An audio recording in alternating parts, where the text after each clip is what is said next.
Have you ever realized that the most devastating act of revenge is silence? That sometimes the most brutal way to destroy someone's power over you is not through confrontation, but through complete disappearance? You think they win when they ignore you, when they humiliate you, when they act as if you don't exist. But what if I told you that your absence, your quiet withdrawal, is the moment the entire game shifts? We've been taught that power means control, dominance, the ability to respond, to prove, to fight back. Yet Machiavelli understood something far darker and far more liberating. The real power is not in reacting, but in erasing yourself from their reach, removing their access to your energy, your attention, your existence. Because when you disappear, their illusion of control collapses. Disrespectful erasure, that's what I call it. Not begging, not explaining, not leaving a goodbye note to make them understand. Just gone, erased, vanished from their stage. It's not kindness, it's not closure, it's power. And when you master this art, you begin to understand the cruel truth. Machiavelli whispered centuries ago, "Those who depend on your attention will starve without your presence." This is not about ghosting or petty revenge. It's about psychological sovereignty, reclaiming the parts of yourself that others have quietly taken hostage. Because when you no longer need to be seen to exist, you finally begin to live. Take a breath. Because what you're about to hear may change how you see every relationship, every silence, every goodbye.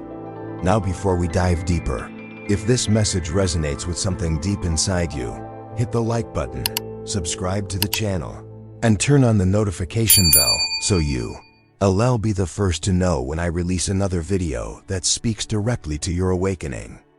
There was once a woman named Elise, sharp-minded, warm-hearted, endlessly patient.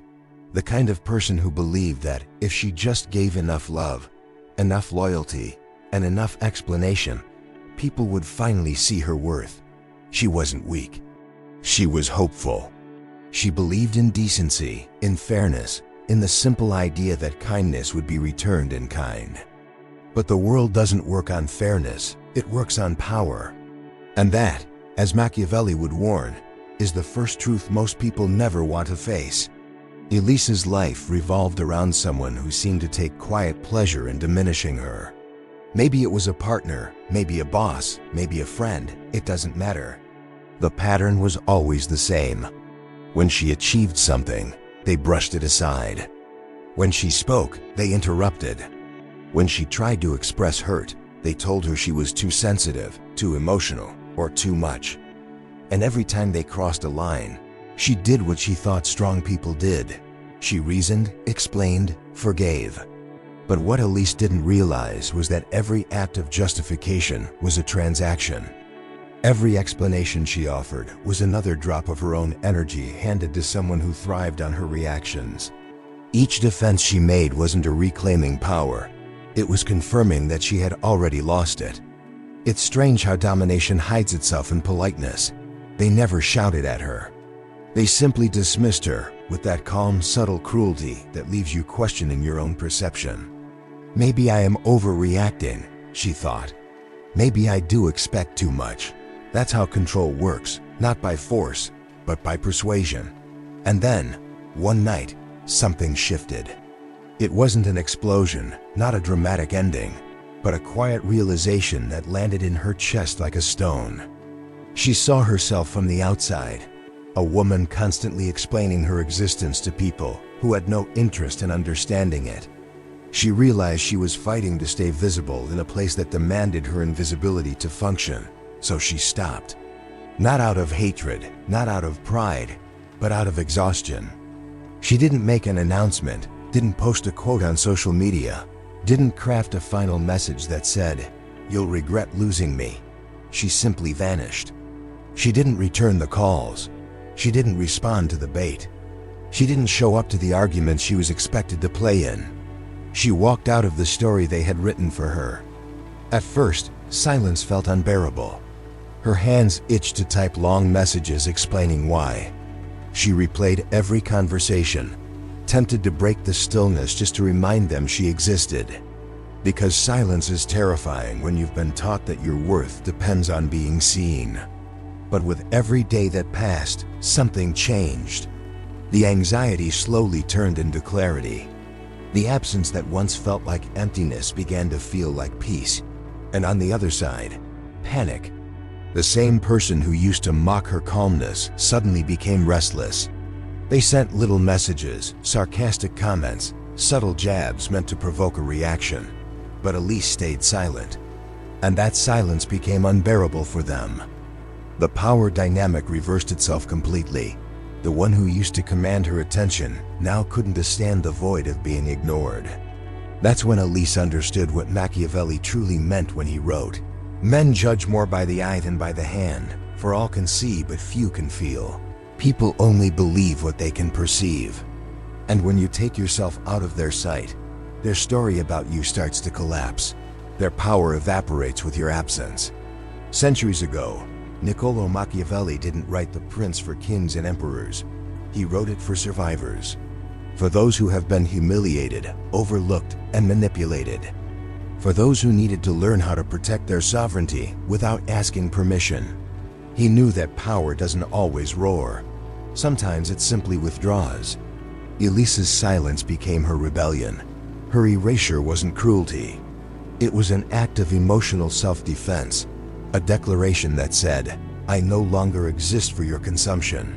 And in that moment, she saw how much of her identity had been built around being useful to others, around existing through their gaze. Weeks passed, then months. The people who once treated her as invisible began to whisper her name again, not out of love, but out of discomfort. They missed the reflection she once provided. They missed the control. But Elise had already moved beyond that world. She learned what Machiavelli hinted at, and Jung later confirmed, that true strength begins when you stop defining yourself through the eyes of others. Because real power isn't about making them respect you. It's about no longer needing their respect at all. And that's the essence of Machiavelli's blueprint for disrespectful erasure, the quiet, unapologetic decision to remove yourself from the stage of those who never deserved your performance. Niccolò Machiavelli once wrote, "Men judge more by the eye than by the hand, for all can see, but few can feel." He understood something most people still deny today, that the appearance of power often matters more than the possession of it. People are not guided by truth. They are guided by perception. They believe what they can see, what they can control, and what responds to them. And when you remove yourself from their field of vision, when you stop giving them access to your attention, your energy, your reactions, they lose the illusion that they ever had control in the first place. This is the essence of Machiavelli's blueprint for disrespectful erasure. It is not chaos, it is architecture. A carefully designed withdrawal that dismantles manipulation without confrontation. Because sometimes, the most strategic move is to leave the chessboard entirely. In The Prince, Machiavelli explained how rulers must sometimes act ruthlessly, not out of cruelty, but out of necessity. Power, he argued, is not sustained by goodness but by control. Control over perception, over narrative, over who gets access to your presence. If people cannot touch you, cannot provoke you, cannot predict you, you become untouchable. That is the paradox of authority. The less you engage, the more mysterious and powerful you become. This is why silence terrifies manipulators. They feed on visibility. They rely on your participation to validate their sense of superiority. Every argument, every reaction, every emotional explanation you offer, all of it feeds their ego, confirming that they still hold influence. But when you stop responding, when you withdraw completely, their weapon turns into a mirror. Suddenly, they are left with their own reflection, and it's a sight they cannot stand. Machiavelli knew that humans crave recognition more than morality. He didn't teach cruelty. He revealed that moral purity without strategic awareness is self-destruction. To survive in a world built on image, you must learn how to master your own disappearance, not as defeat, but as design. But there is a deeper layer that even Machiavelli hinted at without naming, the psychology behind why erasure works. This is where Carl Jung's shadow enters the conversation. Jung believed that each of us wears a mask, the persona, the version of ourselves we show to the world to be accepted. Behind that mask lies the shadow, everything we repress: anger, pride, resentment, self-worth, desire. When we are trapped in the persona, we play roles: the good person, the agreeable one, the forgiver, even when it destroys us. We confuse being good with being powerless. But when you finally stop playing that role, when you stop responding to disrespect, when you stop explaining your worth, you awaken something buried in the shadow: self-respect. And that, to those still living in manipulation, looks like rebellion. To them, your silence feels like arrogance, your boundaries feel like cruelty, and your distance feels like punishment. But it isn't. It's the moment your shadow steps into the light. Jung said, "The privilege of a lifetime is to become who you truly are." Yet most people never reach that privilege because they spend their lives trying to prove their goodness to those who benefit from their self-denial. Machiavelli's realism and Jung's psychology meet at this intersection. Power is not about dominating others. It is about integrating yourself. Machiavelli spoke to the external battlefield: strategy, perception, survival. Jung spoke to the internal one: repression, awakening, integration. Together, they form a single truth. You cannot master the world if you are enslaved by the need to be understood by it. When you withdraw, when you perform your disrespectful erasure, you are doing something profoundly Jungian. You are reclaiming your psychic energy from the persona, pulling it back from those who drain it. You are no longer the mask that pleases. You are the soul that observes. You are no longer seeking peace through approval. You are creating peace through absence. Power, in this sense, is not loud. It's not violent. It's silent, controlled, terrifyingly calm. Machiavelli's prince and Jung's individuated self share the same essence. Both are whole within themselves. Both stand alone, and both cannot be manipulated because they no longer need external validation to exist. That's why disrespectful erasure is misunderstood. To the outside world, it looks cold. To those still attached, it looks heartless. But to the awakened, it's liberation. The realization that your energy, your presence, your silence are currencies far too valuable to spend on those who trade in disrespect. And that is the psychological revolution Machiavelli hinted at long before Jung gave it language, that the one who controls their visibility controls their world. When you understand this, you no longer chase acknowledgement. You become the absence that defines it. We live in an era where visibility has become the new oxygen. To be seen is to exist. To be ignored feels like death.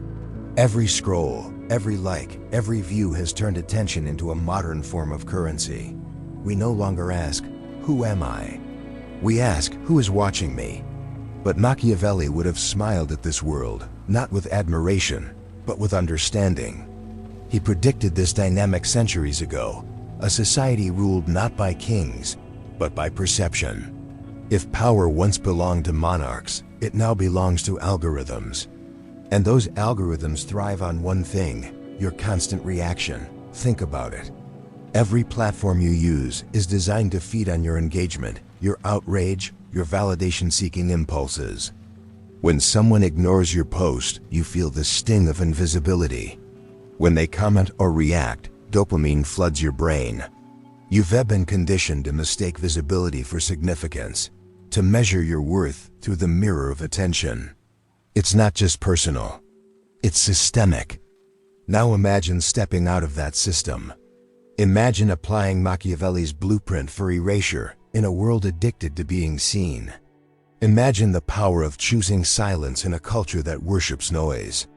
The courage to disconnect when everyone else is screaming to be heard. That's not weakness, it's rebellion. This blueprint applies far beyond social media. In the workplace, power often hides behind the illusion of busyness. We're trained to over-explain, over-commit, overextend. as if being constantly available proves our value. We stay late, answer emails at midnight, nod politely when our ideas are dismissed, and then wonder why no one takes us seriously. But here's the truth. Constant availability kills authority. Machiavelli knew that too much accessibility erodes respect. He warned that those who wish to command must learn to withhold, to remain unpredictable. The same principle applies today. When you stop being endlessly reachable, your presence starts to mean something again. There's a strange psychology at work here, one that Jung understood deeply. We wear our persona at work, performing competence, calmness, and control, even when we're exhausted inside. We play roles because we fear rejection, and yet those roles become our prisons. True power begins the moment we stop performing. When we stop smiling just to be liked. When we stop saying yes just to avoid conflict. When we stop explaining ourselves to people who have already decided not to listen. In relationships, it's even more brutal. Modern love has turned into a game of attention economics. Who texts first, who waits, who posts, who replies. The one who cares less always seems to have more control. But here is the paradox. The one who truly wins is not the one who manipulates attention. It is the one who no longer plays the game. Disrespectful erasure, in this sense, is not about ghosting. It's about energetic withdrawal. It is about saying, you no longer get access to the parts of me that feed your insecurity. You stop feeding arguments, stop performing emotional labor, stop carrying relationships that only exist when you chase them. You create distance, not as punishment, but as purification. And then, something miraculous happens. The same people who once overlooked you begin to notice your absence. They wonder why you no longer react. They try to provoke you just to feel that old control again. But when you remain still, calm, unmoved, present only within yourself, they face the truth that frightens them most, that their power was never real. It existed only as long as you participated. Machiavelli and Jung would both recognize this moment, the collapse of illusion. For Machiavelli, it's the political fall of a manipulator. For Jung, it's the psychological integration of the self.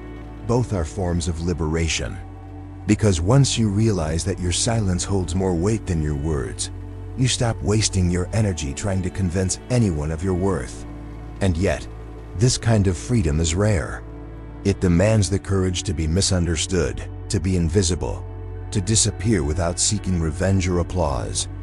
In a world obsessed with self-promotion, choosing to walk away is an act of radical self-respect. True erasure, then, is not about hiding. It's about redefining what it means to exist. It's the shift from performing to being, from proving to embodying, from noise to power. Because in the end, the greatest statement you can make in this world of constant exposure is not another post, another rant, or another explanation. It is the silence of someone who no longer needs to be seen to know their worth. True erasure is power reclaimed. At first glance, disrespectful erasure sounds ruthless, even cruel. It carries the taste of revenge, the coldness of indifference. But beneath that sharp surface lies something far deeper, awakening. Because what seems like heartlessness to others is often the first act of self-compassion to yourself. When you erase someone, you are not deleting them from existence. You are withdrawing the energy that kept them powerful. Jung once said, "What you withdraw from consciously loses its power unconsciously." In other words, the moment you stop feeding something with your attention, it begins to starve. And that's the psychological foundation of this concept. You see, most of us spend our lives leaking energy, constantly reacting, explaining, proving, chasing closure that never comes. We confuse healing with convincing. We think that if we can just make them understand, we'll be free. But freedom doesn't come from being understood. It comes from no longer needing to be. That is the moment of awakening, when you realize that emotional detachment is done coldness. It is clarity. It's the moment you step out of the endless cycle of reaction and step into sovereignty. You stop playing the victim, the rescuer, or the explicable. You stop negotiating your value with people who profit from your confusion. Jung would call this the process of individuation, the birth of the true self. It begins when the persona cracks, when the good person mask no longer fits. When you realize that your constant availability isn't kindness, it's self-abandonment. You start to feel the boundary between compassion and self-destruction, between patience and weakness, between forgiveness and self-erasure. And then slowly, you start pulling your energy back. Not with vengeance, but with awareness. You unfollow, unengage, and detach. You stop explaining your silence. You stop experiencing pain. You stop justifying your peace. And while the world might call it disrespectful, it's actually the most sacred thing you'll ever do, choosing yourself. Machiavelli, though often painted as cynical, would have understood this perfectly. He never glorified cruelty. He glorified precision. He believed that wasted energy was weakness. Every move, every word, every silence must serve a purpose. When you withdraw from those who disrespect you, you're not being cruel, you're being efficient. You're protecting the most valuable resource you have, your psychic energy. But what happens next is what most people aren't prepared for, the emotional detox that follows. Because when you stop pouring your identity into others, you meet the emptiness beneath it. You feel the withdrawal. It's like standing in a room where your own echo used to comfort you. The silence becomes unbearable at first. And yet, if you stay in that silence long enough, something extraordinary happens. Peace arrives. The noise fades and you start hearing the quiet voice that has always been there, your own. The one you silenced every time you begged to be seen. The one that whispered, "You don't need to prove anything." This is the psychological rebirth that both Jung and Machiavelli point toward in different languages. Jung calls it integration, uniting all the fragmented parts of yourself. Machiavelli calls it mastery, control over the battlefield of perception. In truth, they are the same. You cannot control the outer world until you command the inner one. And that's why disrespectful erasure is not revenge. It's reclamation. It's the act of cutting cords that were strangling you under the disguise of connection. It's saying, "I will not let my peace be a negotiation." You stop responding. Not because you're bitter, but because you're done auditioning for roles that keep you small. Once you understand this, everything shifts. The people who once held emotional power over you lose their grip. Their attempts to provoke you no longer land. Their silence, their gossip, their disdain, none of it moves you anymore. Because you've reclaimed what they were feeding on, your attention. And then, something even deeper unfolds, compassion. Not for them, but for yourself. You stop hating the parts of you that once begged to be loved. You understand that your younger self wasn't foolish. She was simply untrained in power. And you thank her for surviving long enough for this moment to arrive. Disrespectful erasure, then, is not about arrogance. It's about transcendence. It's when forgiveness evolves into indifference. When you no longer wish them harm, you simply wish them away from your field of reality. It's not a wall. It's a boundary made of stillness. You finally see what Jung meant. Consciousness is liberation. The moment you withdraw with awareness, the spell breaks. They no longer haunt you because you are no longer participating in the haunting. You walk away not to prove anything, but because your soul has already moved on. That is what true awakening feels like. Not loud, not dramatic, but silent, sovereign, and whole. You owe no closure to those who built their peace on your chaos. You owe no explanation to those who only listen to misunderstand you. You owe no performance to an audience that was never worthy of your truth. Erase them, not with anger, but with indifference. Erase them from your mind, from your daily rituals, from the rooms in your head where their voices still echo. Because true erasure isn't about disappearing from their world. It is about returning fully to your own. Machiavelli would say this is power. Jung would say this is wholeness. And they would both be right. Because what looks like disappearance on the outside is rebirth on the inside. It's the point where you stop trying to be understood and start becoming real. Most people think strength is about confrontation, standing your ground, proving your point, winning the argument.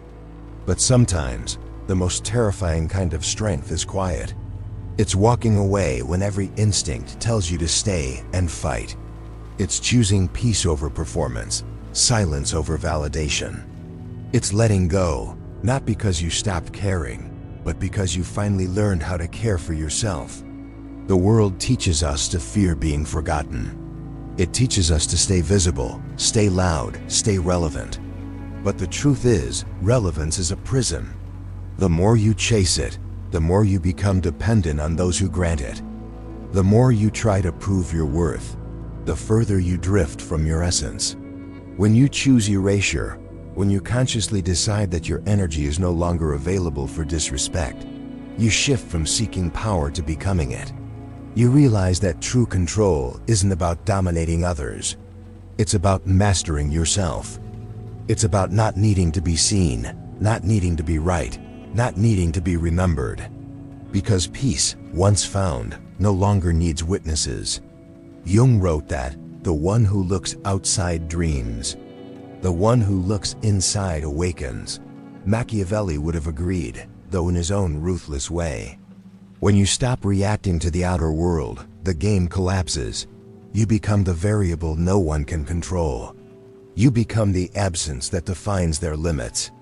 There is beauty in that disappearance, a sacred kind of disrespect. Because to walk away without hate, to withdraw without a word, to vanish without apology, that is elegance. That is mastery. That is freedom.